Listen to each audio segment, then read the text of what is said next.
Okay, so for today's little project, we got to do something about that seat. Seat is upside down right here, and if I roll her over, she looks like every golf cart seat you've ever seen. Which I can find this to do one-handed, it'd be a bit of a pain, but the vinyl's kind of crapped out, the foam's a little crapped out, everything's looking a little rough, and I want to fix that. So we're going to work on taking it apart, figuring out if the plywood's still good enough to use. It's getting a little hinky looking, although I think it might work, although I want to Lysol treat it. And then scrap the vinyl, fix the foam, and hopefully I got enough vinyl in here in my kit to do some good here. I got to go check that. So we'll see, because it's buried behind all that mess right there. Back later. You know how some days it's just time to clean up from the mess? I have this nice bottoming fabric, which I need anyway for trimming that seat, and I've got mouse nest issues inside of my soft foam topper, and I got this god-awful mess of vinyl crap all buried underneath there.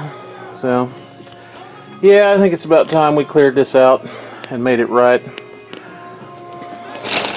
Got bags of everything from buckles. Make all the straps I could possibly want, whatever use that is. Old boat carpeting, based on that carpet's intended to be deck carpeting. Jeez, there's a lot of junk in there. Alright, so I'm going to clean all that mess outside, get it out where I can see it, figure out if I got enough vinyl to fix that seat. Okay, so I've pulled out everything I have. So I've got this, which is a piece of the plastic fake ribbed blue vinyl. It's made so it looks like it has riblets in it. It's certainly wide enough to give me one or two passes across this seat. I have the foam here. The problem with this foam is it's not particularly stiff. I mean, that's stiff-ish. It'll depend on what the seat cushion wants. This stuff really is a bit too thin for the seat and definitely not very squishy. I have what looks like a chunk of red vinyl here, which would make a fairly nice looking seat. If I get rid of all the foam blocks and throw them up there, because I'm going to trash 90% of this stuff, it's just little chunks of foam that aren't doing me any good. In truth to tell, if I really want something to use, I'm going to get rid of and use fresh vinyl. I've got this stuff, which doesn't really work. It's old stuff for making bedroom, bed cushions. Seems like I'm building up a pile of trash. And I've got this, which is way too soft, not wide enough, as a leftover from something else. And I have this nice chunk of white vinyl, which would let me cheat and just go ahead and replace the top with pure white vinyl. I mean, focus. You can see it's white. Hands are shaking a little bit today, so the camera work's going to be kind of lousy. So, that's what I got in the collection of old junk. Whatever I do, I'm going to have enough if I take the seat apart. So let's proceed apace to start disassembly on this bugger and see what we got. I'll put that piece right there up with the rest of the vinyl. We're going to make ourselves a big trash can full and probably do a trash run on the way to the store, which is open till about 1 o'clock, which means I got about an hour and a half, 2 hours to go buy the supplies if I decide I need foam, because I think I got more than enough vinyl.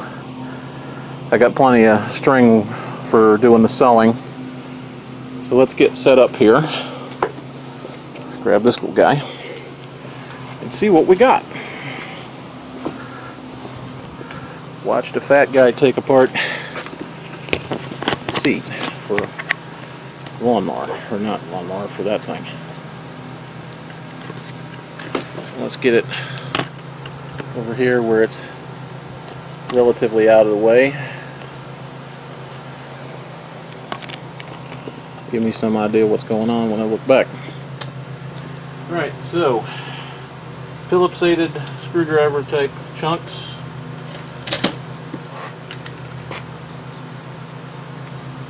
On a nice crusty power tool.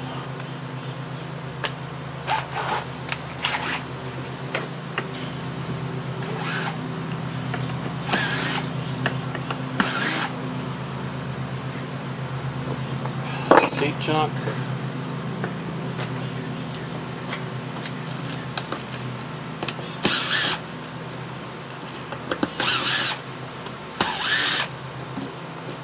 They should have T-nuts behind them,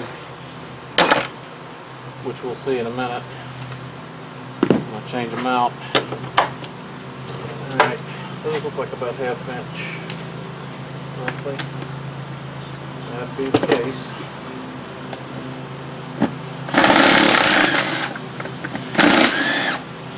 Yeah. That'd be the typical problem.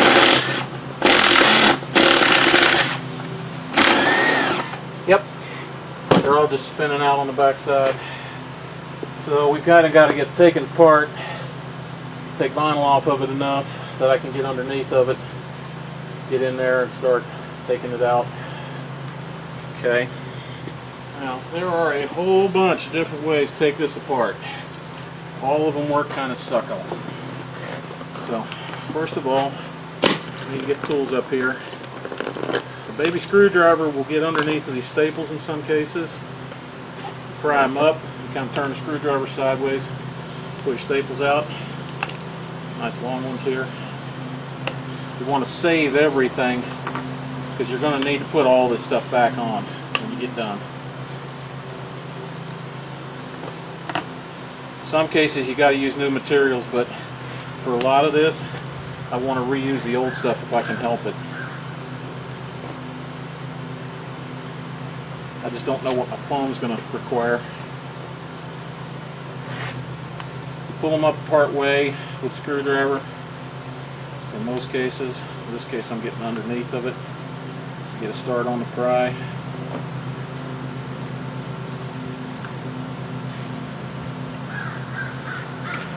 You can usually pry the screwdriver out. Try not to damage what you're working on.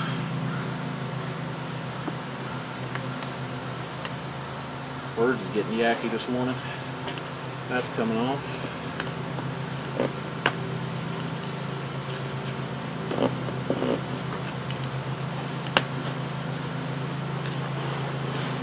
A good air-powered or mechanical stapler and staples that are made out of some form of stainless are usually a real good idea for reassembly of this stuff for boat upholstery.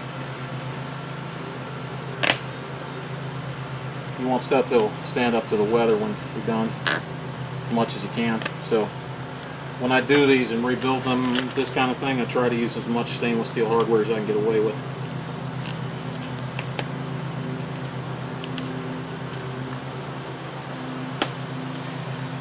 I got a bunch of it ¼ around the corner over there in my stock that I'll use for like putting these seat handles back on when I'm done.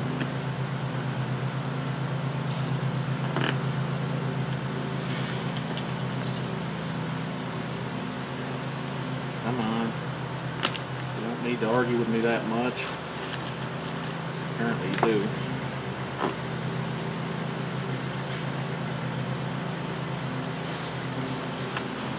Alright, so there's the front plastic guard, and it's in good shape. Go ahead and put it over here with the spare parts.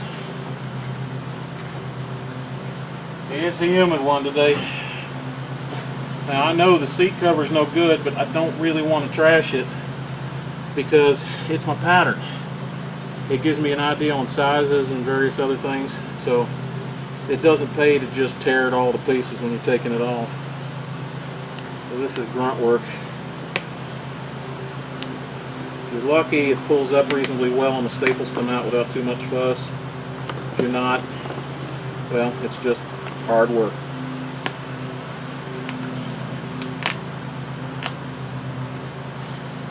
In the corners, they will have put in a lot of staples. So sometimes it's better to get a hold of the big bunch of vinyl and just pull. Let it tear a little bit, it won't hurt nothing. It's not like we're going to reuse it.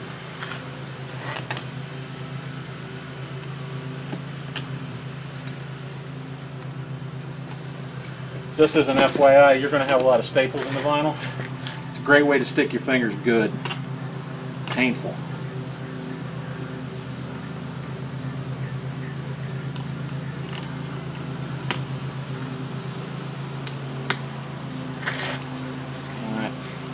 Now I'm getting the vinyl coming apart. It's folded and stapled, but the more I push and pull on it, the more it'll start walking off and allow me to get in there underneath.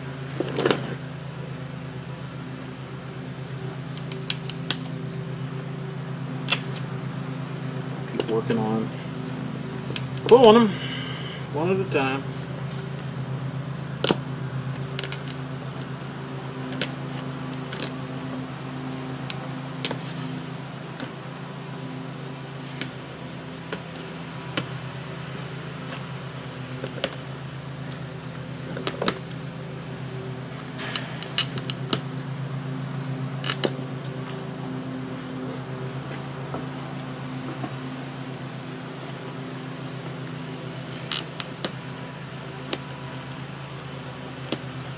Man, I'm shaky today. This isn't good. It's happened too much lately.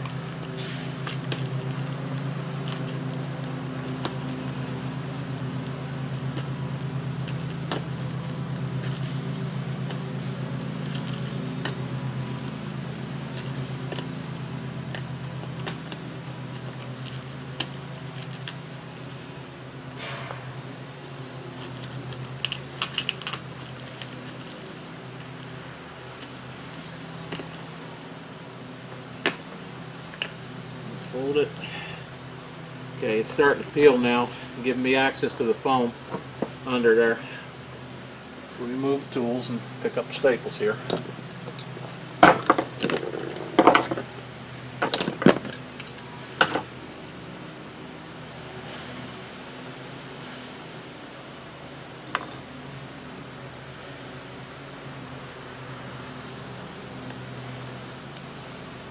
Always mess up. Okay.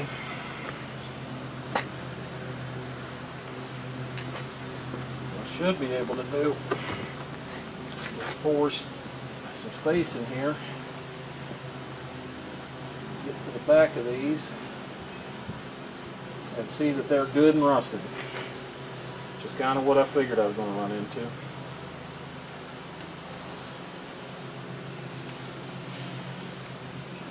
Foam cushion is not glued. They normally aren't. So, something I can do to give myself a little room to work to actually pull the foam out of there.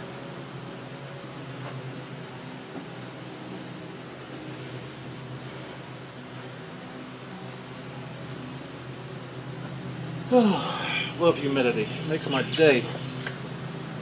Alright. So now I've got the cover open, which can be kind of seen. The foam should flex and fold and allow me to gently pull it on out of there. And this is a much heavier, thicker foam than what I have in my loose parts collection.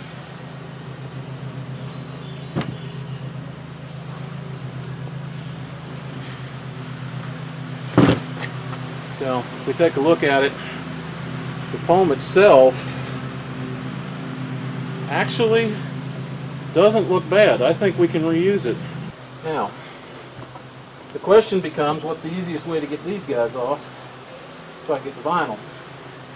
And they are, as I expected, T-nuts that have rusted in.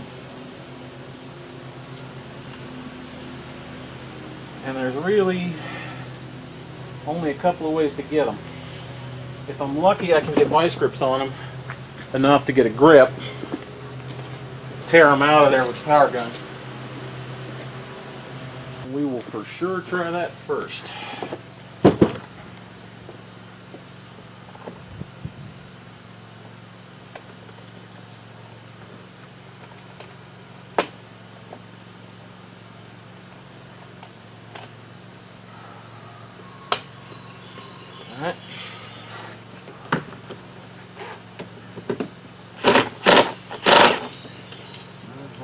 Not so much on that one.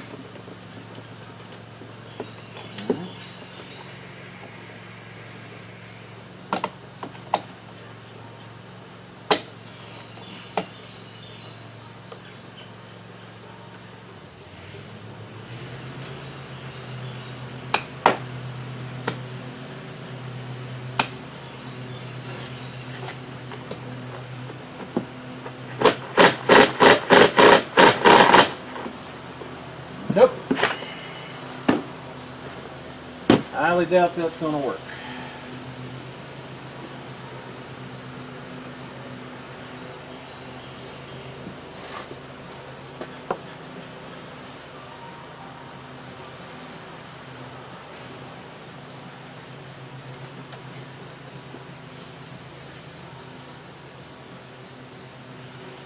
Well, I don't plan to reuse them, so let's try.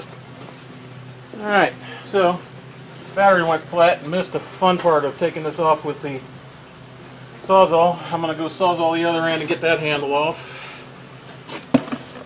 Right here. We'll see it again. The super sawing technique.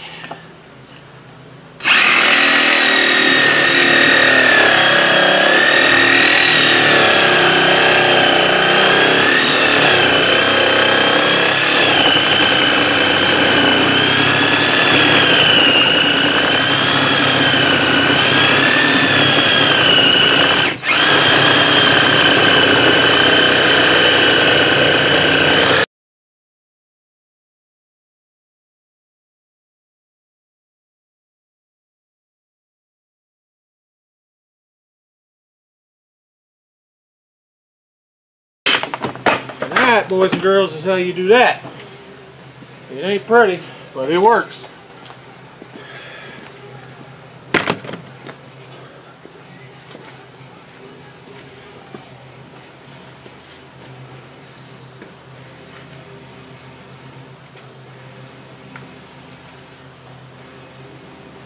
Golf tees, of course. So, second handle in one piece.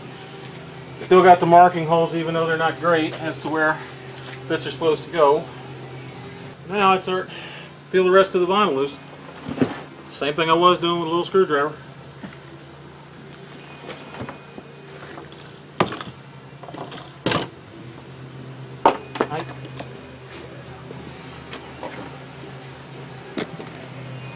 We're definitely going to have to replace the wood.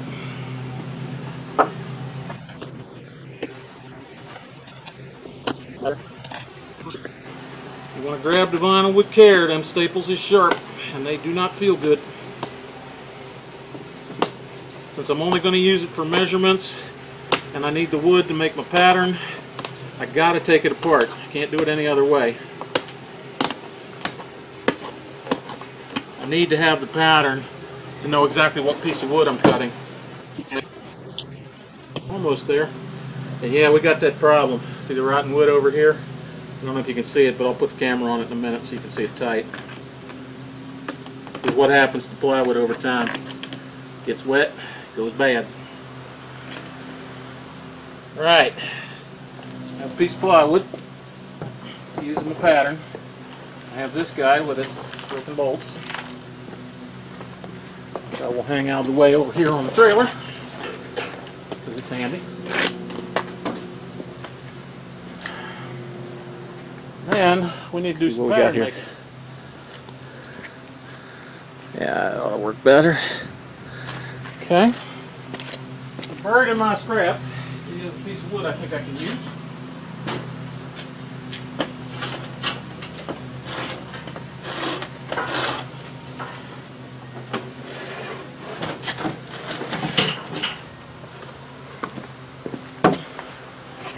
Nice piece of good heavy plywood. Looks to be about the same thickness. This thing is solidly soggy. It's actually thicker, which doesn't bother me in the slightest. Cut as few edges of this thing as I can get away with. So, just line it up.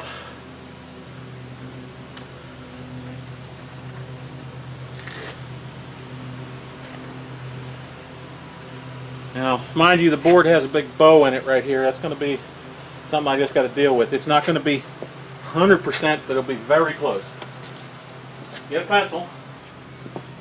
Alright, so then all I really need to do is mark its outline,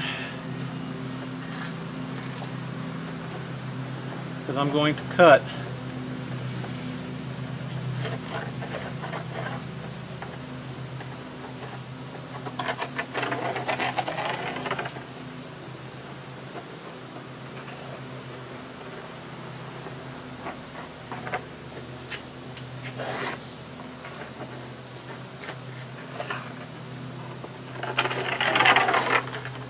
Now this is going to be a rough cut, and then I'm going to sand the living bejesus out of it to get myself something I can use, because I am obviously making up for right here, little crumbles that are coming out of this.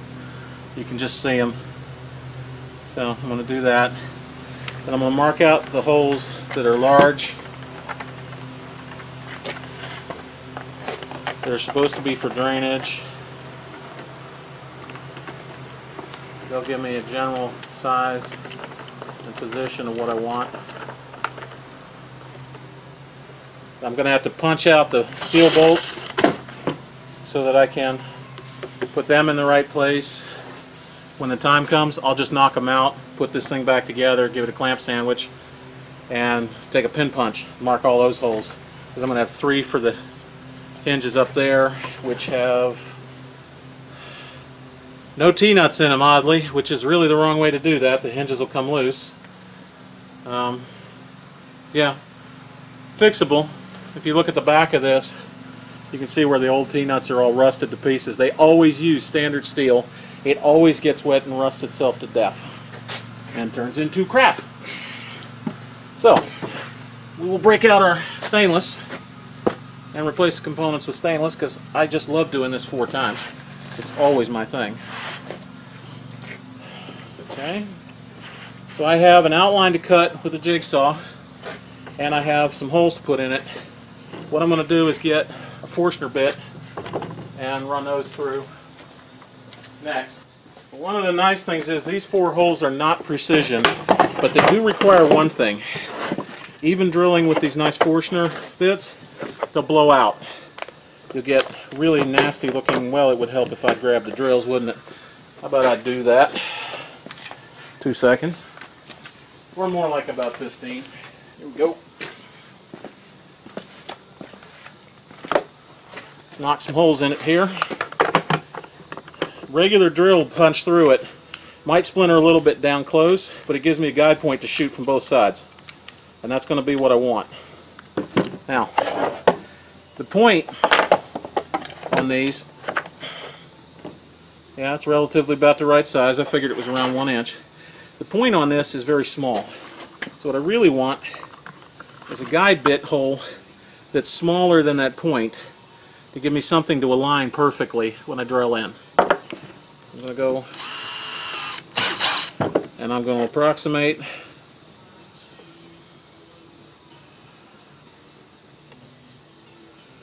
It's not going to be perfect because it can't be, but it doesn't need to be. Okay.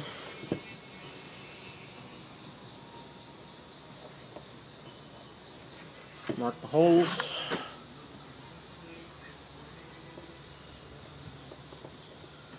They're generally in the right place. And I could get ridiculous about this, but there's no point.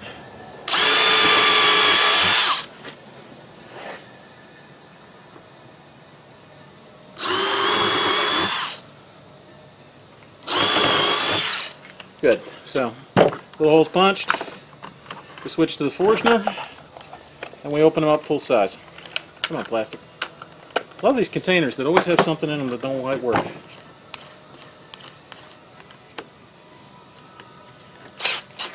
Product placement video. I like my DeWalt's. Some people do, some people don't. It's the way it is.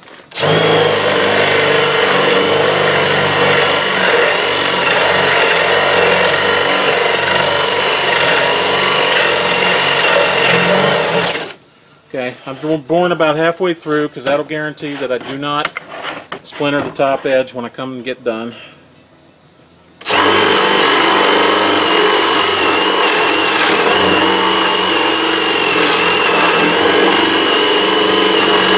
I'm not using a drill press, so I'm kind of rocking the bit so that it cuts. Kind of cockeyed a little bit, but cuts through the wood nice and smooth and fast and under control.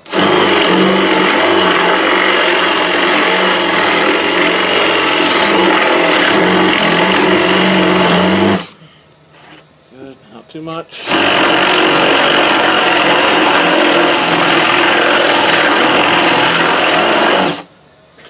Perfect. Now, move all the bits out the way.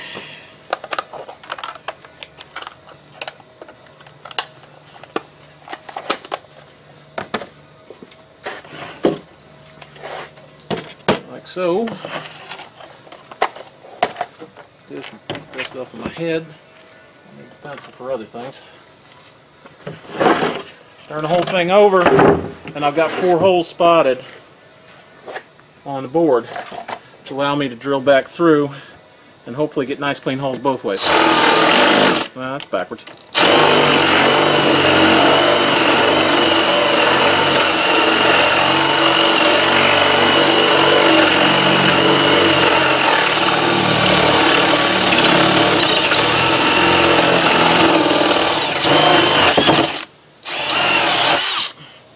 Yep, not bad.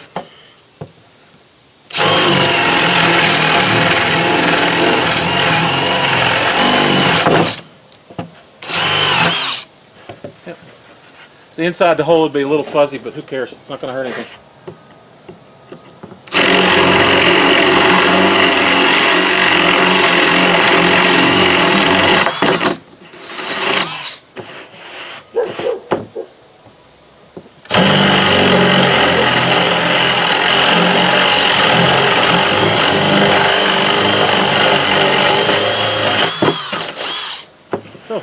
Alright, so that gives me those holes. Drill cake gets kind of warm. I think Yvonne is home with the kids from whatever it was she was doing this morning. Okay, wood chips all over.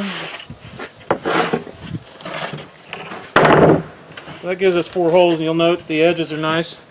Inside may be a little rough, but I'm going to lightly sand all of it when I do the edges of this to round them down. Although I may just cheat and use the router. We'll see. The router's not going to be quick on this because it's going to be rough edged. So now we just saw it with this.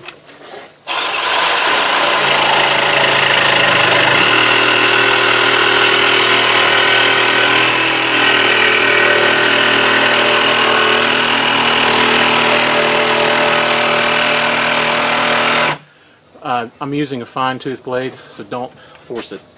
It will not cut faster. The harder you push, the blade just gets hot and breaks.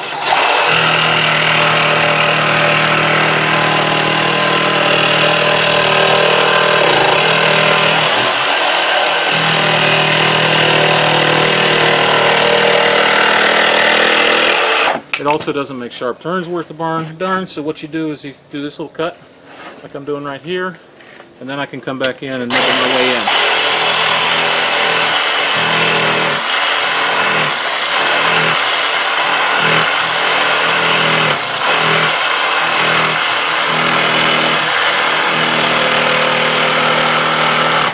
And as noted, it won't do inside corners either, so I'm going to come at it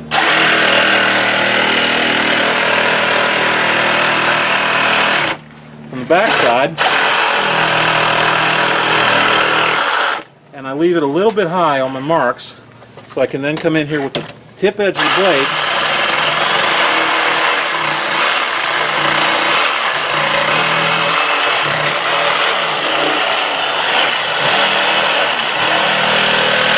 and when that's done, you're now headed in a straight line with a nice interior curve.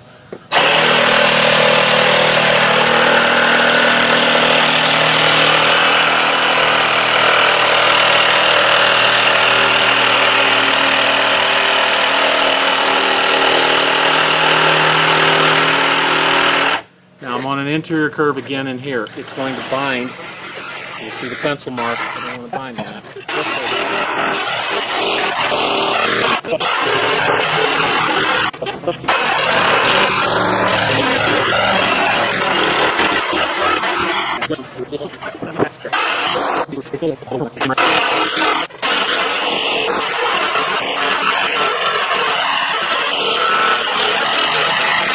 Right.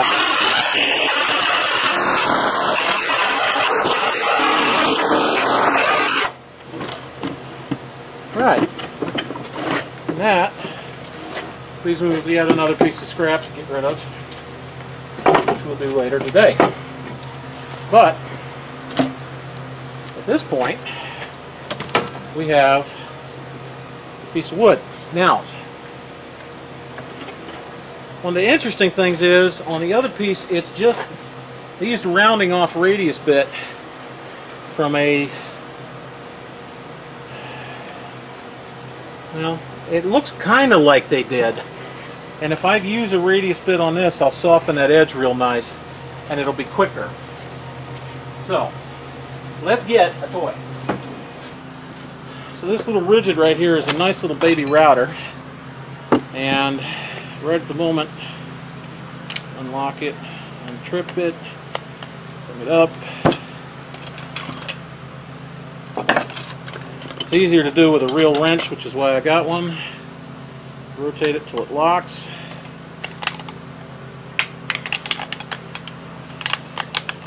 Loosen it up, lid out, and I have this little bit which has a tiny little round over on it and the following bearing. So I'll put that in there, and we'll go ahead and use that puppy. I always want the bit up a little bit, like about a 1/4 inch or so, if I can do it, because it gives me room to lever the thing back out when I have to, when it clamps inside the collet. You want to be careful with these and get them tight, but not too tight, so it shouldn't be able to move up and down.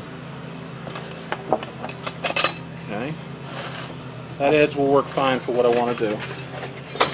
I want to basically round everything off before I sand it, because then it'll be much easier to deal with. So, get a little power action here.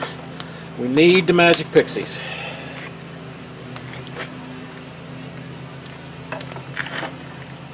And I will adjust this to, roughly speaking, I'm right flat on the edge.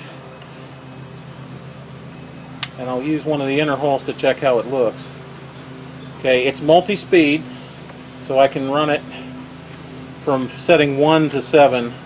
I'm going to run it at about 3 because I'm not in a great big hurry with it. It's a littler bit, so it can run at higher speed, but you can hear it. It's not zooming. Don't need it to.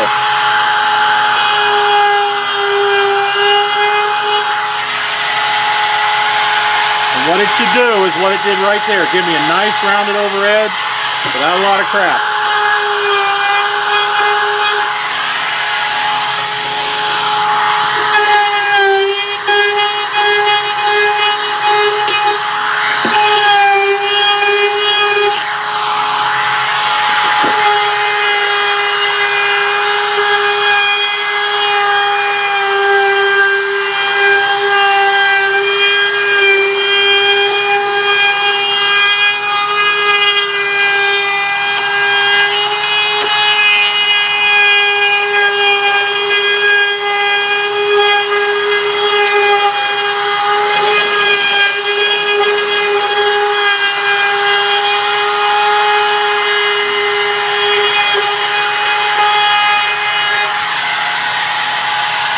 Now it's not perfect, but it's going to give me what I want.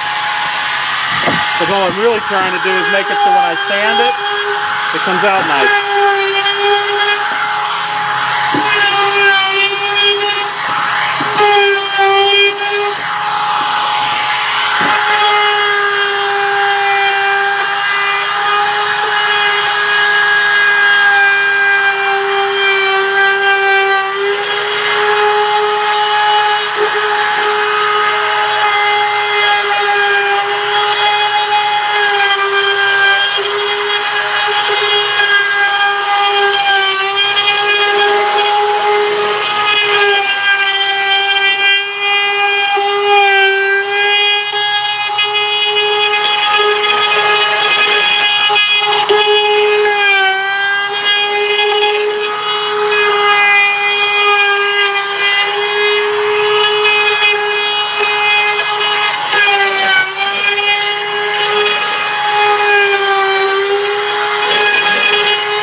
One of the other little reasons for running at a low speed like that with a small bit is I can go either direction. There is a direction for cutting with the bits on the router, but because of what I'm doing there, very small bit, fairly low speed, it has much less chance of doing something like kicking back or jumping or basically tearing the crap out of my work. So, works fine. Wouldn't normally do it with a larger bit, larger router, because that's an invitation to hurt yourself. With this, no big deal. And we coil her up. And like most things around me, if I don't go ahead and put it away, I won't be able to find it. I'm not putting it completely away because there's still a hole in the middle I should have made that I didn't, which I will make in a little while, but right now I want to sand this and make it nice and smooth. So I want to rough shape it with 80 grit, and I want to move up from there into the finer grits to make it smoother on top, bottom, sides, because that is BC grade plywood and crude. Right, so I use Klingspor sanding media because they're handy. They're right down the road. There's an outlet here in the carry area which gives me what I need to do that if I want to do it, which I kind of like their materials. They sand well, so here we go.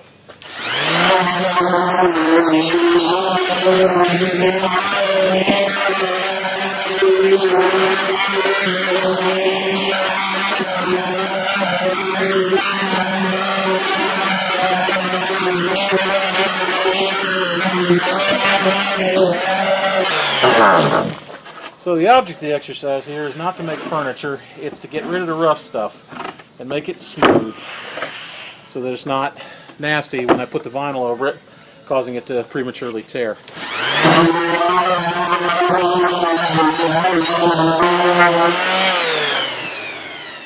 Okay, still not the prettiest. Alright, not bad. No Splinter City, but still BC grade, so you're going to have this rough crap in here, which is fine. It'll be alright. Now, I should take care of the one thing I didn't do earlier, which was punch that one hole. So, we'll go ahead and get that in there. So, 2 stages, I've got to do it all over.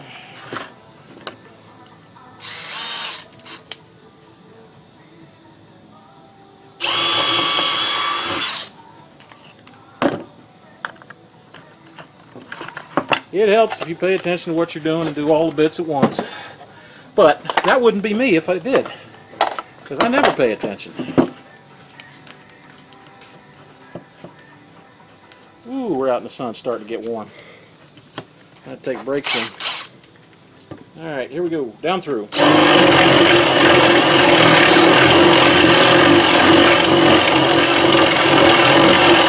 Alright. That'll put us where we need to turn over. Real quick like. Catch it. Rather than damaging it.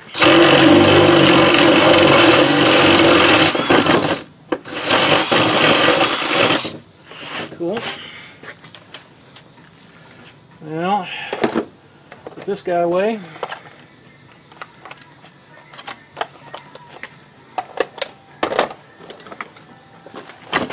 Pull this guy back out because I didn't finish with it.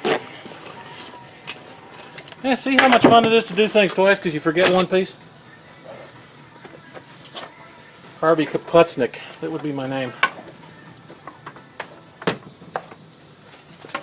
Pay attention to enough of the details. There we go. Real quick like, buzz it out. There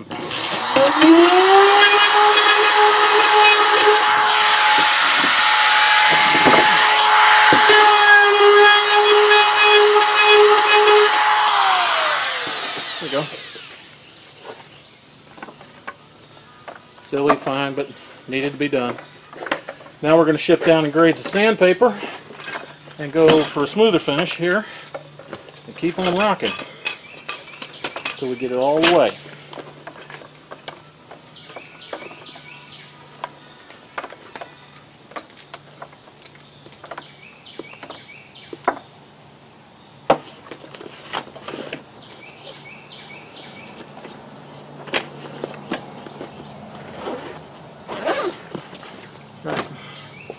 Okay, back to the sander. Take the 80 off, go down to 120. That may be enough. We'll have to see how I feel about it.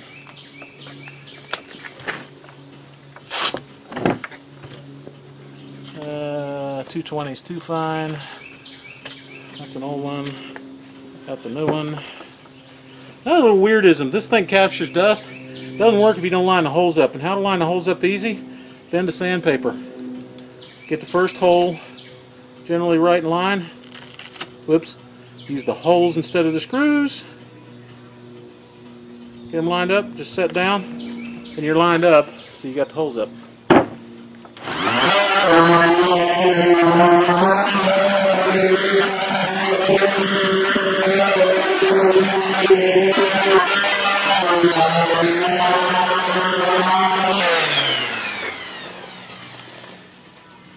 Nice and simple, and that'll take care of it. Pretty much. Don't really need to use a 220. That'll make it too fine, I think. So we've got a nice, smooth, flat. Got those holes punched in it. Now what we need to do is take the old pattern board, punch out these screws that are no good, the old bolts. So I got to punch out the T-nuts that are in there. We'll get a hammer and a baby punch, and then we start driving them out. Because I'm going to try and get rid of the T-nut back behind it. This may make a mess out of what's left of the board. That's normal.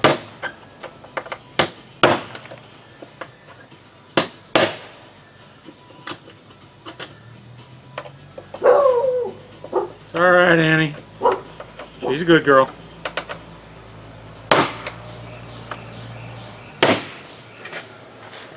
Okay. And these holes are empty. They got nothing in them. Which is fine, because that'll allow me to do my alignments.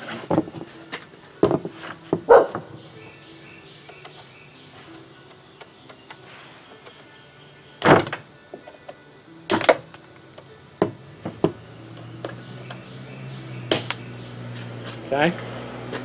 Now, to keep on my, because I'm going to be banging on it, and I don't want it bouncing around, I've got a long slow curve one place, and I've got a nice sharp the other, and I need to use the pattern upside down. So, lay this down, turn this over, so it's there. I'm going to take off any of the lumps. This thing should line up pretty well with what I'm working with here, except for T-nuts that are still stuck under there. Okay, so it lines up right good. Yeah, lines up very nicely.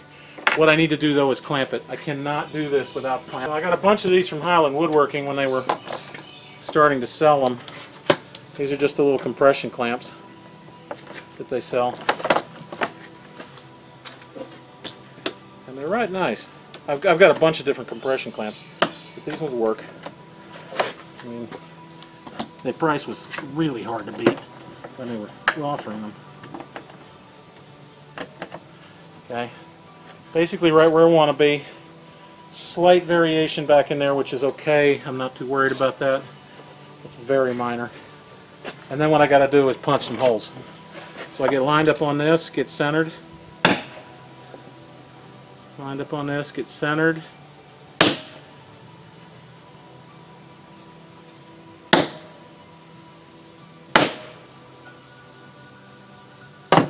Ah, it'd be good if I could hit the punch.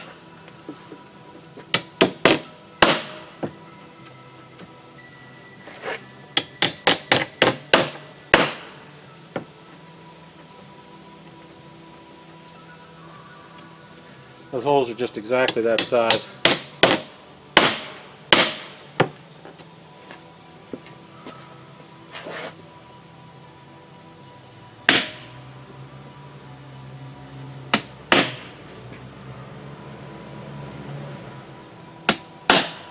Now this one is a total approximation because if you can see it, it's knocked all the way open. It's still centered, so I'll give it a mark there.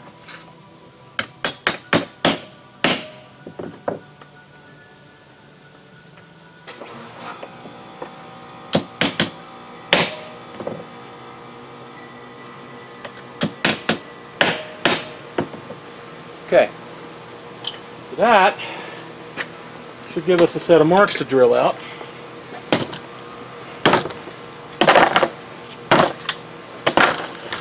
Get these out the way in a sec. Should have a nice set of punch marks now. It looks like I do.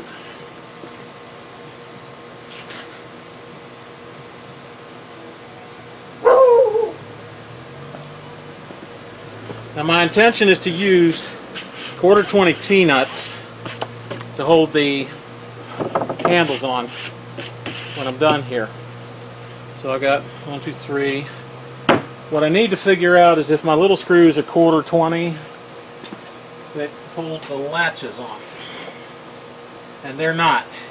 They're straight stainless drill ends. So I have the marks, but I won't actually put any holes in here other than a minor tap for them. So, because the hinge pieces here are just standard machines or wood screws, depending on when you look at it. These guys are going to be 1/4 T-nut stainless, allowing me to take the handles back off, because the handles need a lot more attachment to hold them. So I want a starting hole that's about half the size of those stainless screws for these guys, so that they're real easy to start.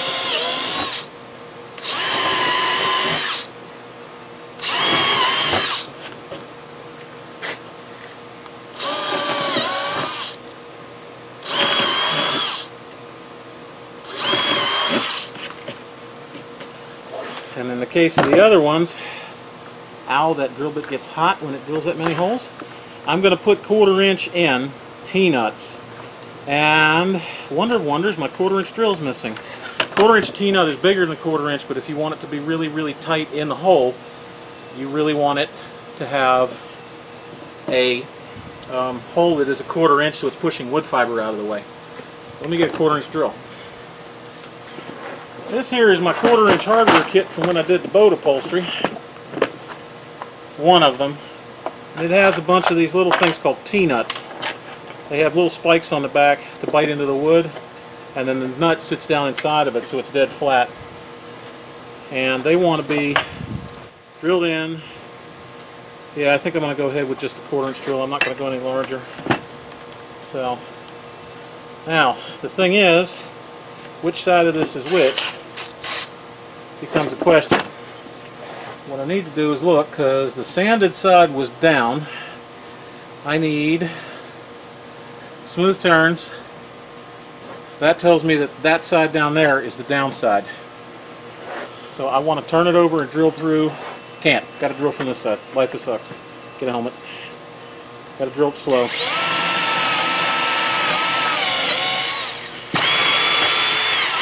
The slower I drill through, the less breakout I'm going to get on the other side. And actually, you get almost no breakout if I drill into another piece of wood.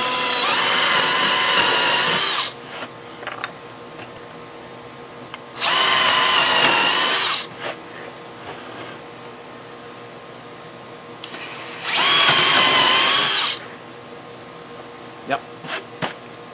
Yep. It's that side. Now we go over here, drill these. Preferably without dumping that on the ground.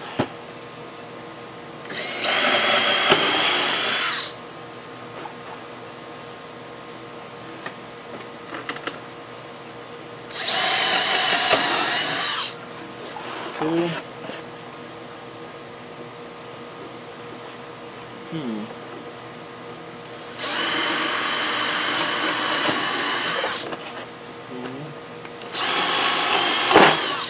That one didn't have the wood behind it. Alright. C'est la vie. This is the kit I use most. I'm going to drop that drill in there as my replacement 1/4 incher. Okay. Now, again, I need to pick the right side for these bits.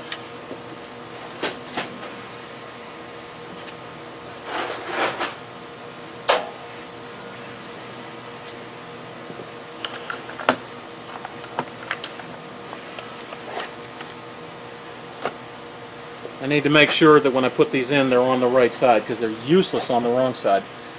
The handles come in from the top, or from the bottom, sorry. So the T-nuts themselves, which way were they fitted here?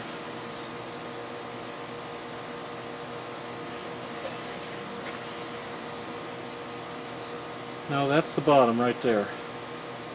Okay. So what I'm doing is I'm looking at this guy. This is where I cut them off. So the bolts go through, the T-nuts have to be on the other side. So if I pull this around,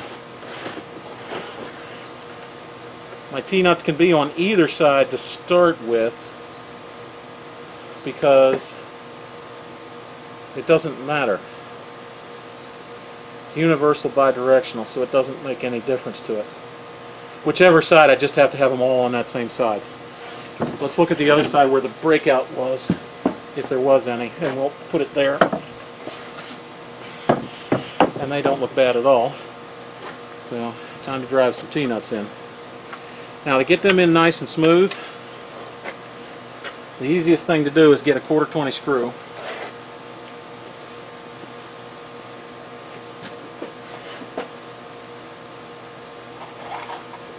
Like one of these lovely little stainless steel buggers I got right here. I'll work it up through there. Spin this on part way, just so you can hold it flat. Pull it up against this 2x4 right here. Get a nice hammer.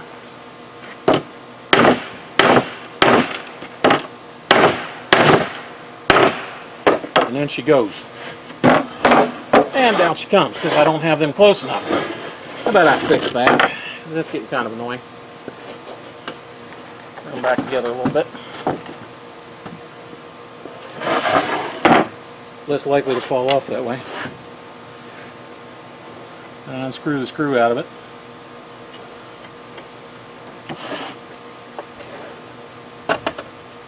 Back up through. Spin it on. When I clamp them down, they'll get even tighter in there. Do not have the threads up. That's the other thing. Don't get the threads up or we're going to hit them.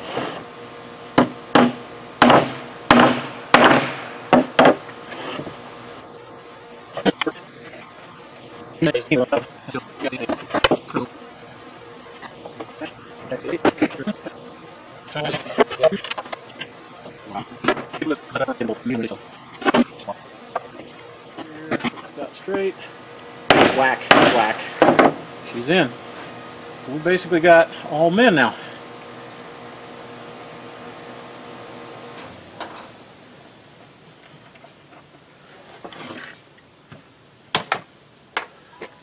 Let's go put that back where it belongs in the box rather than losing it. Okay, so that's basically primed for getting covered. The board's ready. It can have the hinges on the bottom. It has the T-nuts in to hold the big handles on. And it's ready for taking a look at its foam. I'll bring this over here.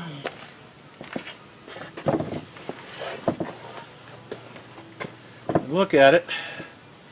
The foam cushion was tucked in a little bit on the corners, tucked in a little bit on the front, on the sides. So the cushion itself is relatively okay except for one spot right there. There's a groove. Now, there's a couple of tricks I can use to fill that in. What will happen is the vinyl will wear in there and it won't work very well. So what I'm going to do is I'm going to spray it down with a tacking cement after I get a shape cut for it, and we're going to fill that. And yeah, it takes a little doing to get it right.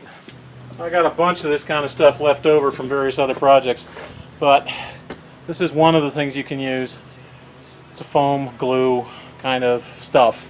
It's a spray adhesive that'll let you spray things in here and fill this out. So what I'm going to do is lightly trim this enough that I should be able to lay a nice straight piece, and then we're going to slowly try to fill that in with something from a piece of another foam.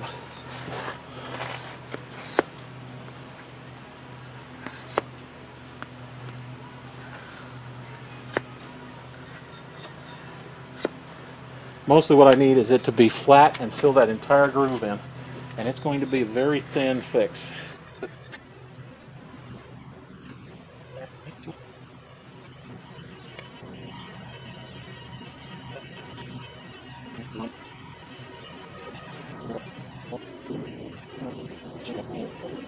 Okay, so what I'm going to do is I'm going to get a weight on that while I go eat lunch, and hopefully it'll glue down and I can shave it off. So you want to spray this on both halves, and it is sticky. Okay, let it sit a little bit. And they're not kidding when they say it's extremely flammable. The vapors are probably carcinogenic and, you know, going to take 3.2 days off my life, I'm sure. That's life. Okay. And once it's started to set a little bit and get really tacky, then stick the bits where they need to go. Then I'm going to take this crap board, lay it right on top of there. This can has got some gasoline. Bump. Come after lunch, we should have something to carve. So, break time. Be back later.